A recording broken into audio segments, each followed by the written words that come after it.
Hello again, Andy with Handy Andy Handyman, and welcome back to another project run through.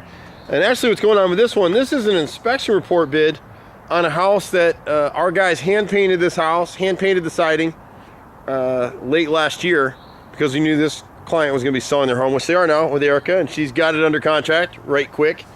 Erica's been out here doing deals for over 20 years in Atlanta with Keller Williams and does a lot of business. So we are out in the Roswell area today running through this house. Every house, once it gets under contract, buyer's going to come in with a home inspector and he's going to find lots of things probably that need to be repaired, and the buyer and seller will work out an agreement as to which of those items the seller will agree to go ahead and get repaired. If we took everything that this home inspector suggested on his report and fixed all of it right now, another inspector will come through next week and find other things. It just is what it is. So you're really focused on things that are health, safety, rotted wood, or things that may lead to termite issues. And so in this particular house, it's hard to tell from the way it was done, but the front is synthetic stucco. And you see where they came in and they reworked this corner. It's got a concrete pad underneath it. And so you're okay once we seal the edge. But down along this edge, you need 6 inches of ground clearance from the bottom edge of finished stucco to the ground. So technically we would need to cut down this line and finish the under edge here all the way around to the opposite side of the house. Now it may be that we start to dig in this area and find that they just infilled this to make this a planting area. It may have been already cut and finished. If that's the case, then we won't do that work, but we won't know until we start to dig it up. So that's just one caveat on that. The house does have LP siding, but one of the things that we did when we did this house is replaced any rotted siding, number one. People are under the misperception that because a house has LP or Masonite or Georgia Pacific siding, that it's a defective siding, and it's not. This siding is perfect shape. The bottom edges were all painted. So you can see when you look at siding like this, you want to look at the bottom edges. See how they're nice and uniform all the way across? You don't see that varying thickness. Where we did have that was on the chimney, and when we go to the back of the chimney, you'll see we replaced all that with hardy plank. And in some areas around the house where we had issues with siding that was rotted because it wasn't painted or caulked properly, we replaced those. So in this house, when you look at it, you can see a good example of it here. This is LP siding. See how that nail head, every single nail head on this house was caulked. And people argue with Handy Andy all the time is, why are we more expensive in painting? This house was hand washed, it wasn't pressure washed, and every single nail head was caulked and sealed in here. So this siding be good for another 20 years. Will a buyer on this house maybe have to replace a board here or there? Yes, they would. But there's no advantage to changing all this siding out for hardy plank. There's one piece right here on this window, and you can see it right here in the master bathroom. See that wrinkling? If the camera will pick it up for us, there you go. See the wrinkling in the wood, and you see all that debris on it? The reason for that is this gutter hasn't been kept clean over time, and you can see the debris field coming over the top, the face of the gutter. The water's splashing down, it's splashing off that sill, and there's a little piece of mullion that holds the window in place, and that larger piece is the sash. We're the only company in Atlanta that'll come in and repair that with wood. We're not gonna bondo it or putty it. Everybody else come out here and tell you gotta replace the whole window, because that window is a $1,200 window versus making the repair that we'd make there. So it's all fixable stuff. Even when we work on a house, we're not gonna catch everything. It's impossible to do. The inspector noted some stuff back here on the back of the house. The only siding that really could need to be replaced right now is right here at the back of this window. We've had a ton of rain. And whenever we replace siding, you see we replace these bottom 4 or 5 rows here with hardy plank. We never use Nichihana siding. This is actual hardy plank. But if you'll notice the next board up, they chip a little bit sometimes as we're pulling up the next level up from what we're replacing. So we may need to come back and replace these 2 right here and these 2 over here. Not a big deal. The rest of the siding is in great shape. The whole chimney was replaced already. In this area here on the stairs, the inspector is correct. Whoever built these stairs for my customers, we didn't do this work, someone else did. They built this in and they didn't give it proper support just on this last post. So the stairs have settled a little bit.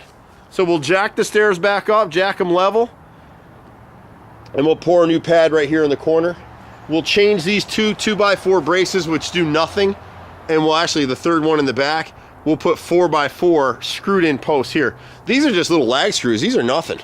They're not even really holding it, and you can see the spread in the gap. when they originally did this, this was nice and tight. It's not holding anything. Somehow in the inspection report, the inspector miswrote. I think he just couldn't see it very well. But the deck is adequately bolted. You just have to step back and see. So you can see the bolts are here. You want to be 18 inches off, and it's bolted that way all the way through. So the bolting is fine. The other issue that the inspector came up is the rim board should be doubled up, which it is on the front, but it's not here on this angled piece, and this piece was cut short, and it's nailed instead of screwed, so you can see the gap here. So we'll replace this end piece and double it up. We'll double up this inside rim board here, and we'll do the same thing back over here on this edge right here. In terms of ledger boards, when this deck was built, this little bottom strip right here, if you can see it coming through, that's called a ledger board, and it basically supports the floor joist above. They nailed this. You can screw this plus add inside corner screwed in braces on every one of these joists, and you'll have a deck that'll be sitting here forever. Not huge repairs, it's just labor and time to do it, because you're having to come over here too and do the same thing. So we'd be adding screws to the ledger board, 2 to 3 screws per underneath each joist, and then an inside angle piece on every one of these joists. So you can see there's probably 40 of them down here. The other issue that the inspector had, which he's correct, is where they did do joist hangers in here, they nailed them, and you can't do that. See the nails? These all need to be screwed. So that's the stuff that we would be doing on the deck itself. Beyond that, there's some electrical, light plumbing, and just some basic things. There is one comment that the inspector made on the water heater. It's a brand new water heater that we did not install, but it's got a drain line coming off the pressure relief valve on the water heater, and it runs uphill for a little bit. It's not ideal, it's not perfect, and technically it does not meet code, but the only way to meet code would be to have that water heater drain to the floor. You would much rather have it draining uphill slightly and then coming out the side, which is what these pipes are back over here, if I remember correctly, somewhere in this line. So they're just drained to the outside. It's just if pressure gets too high in the tank, to keep it from exploding, it'll jet that water out. But you have to understand that as long as your connections are good to the pressure relief valve, which they are, when it gets that burst of pressure, it's going to send the water out through these pipes, and you're not going to have any issues with it. Versus what the inspector properly would tell you is it needs to drain to the floor. Well, then what? You're not going to bust up your concrete floor and put a floor drain in there. So sometimes it's kind of like you can win the battle and lose the war. It's the same thing with inspectors sometimes. There's a lot of language that gets written into reports, especially for people that don't buy houses every day, that you really don't have to worry about it. He was correct on the deck though, so you know, we can make those repairs. There's a few other things that came up on the deck that we're not going to go through here. One of the things that we did that obviates the need for flashing is you'll see this flashing plate up here. We installed this last year for these guys, and you see it runs all the way around. And what it does, it's cut into the siding and sealed, and then it's beveled so that any water hits this, it kicks it out and away from the house. And it totally obviates the need for flashing. Flashing would sit behind the siding and be an L underneath this first board of the deck as it hits the house. The problem with that is it's going to fail at some point, and when it fails, you don't know it until many years go by, and then you've got rot inside the house, you got mold, you got the deck falling off the house, all those kinds of things. This kind of a setup totally obviates the need for any of that. And so that's how we did that here. And then the siding on the chimney, we replaced all of that. We redid this whole chimney back, 8 months ago or something. So at any rate, my brother and I are running a crew of 30. We're all over Metro Atlanta, so just be patient with us. We do a lot of stuff: inspection repairs, pre-listing repairs, kitchens, baths, flooring, tile, painting, deck work, pretty much everything except swimming pools and HVAC. Just please, please, please be patient with us. Getting us is not easy, but once you have us, most people are happy with this, as all of our reviews will attest to. So we're at 770-912-2829, or you can also catch me at 770-265-9017. I'm Andy. See you at the next house.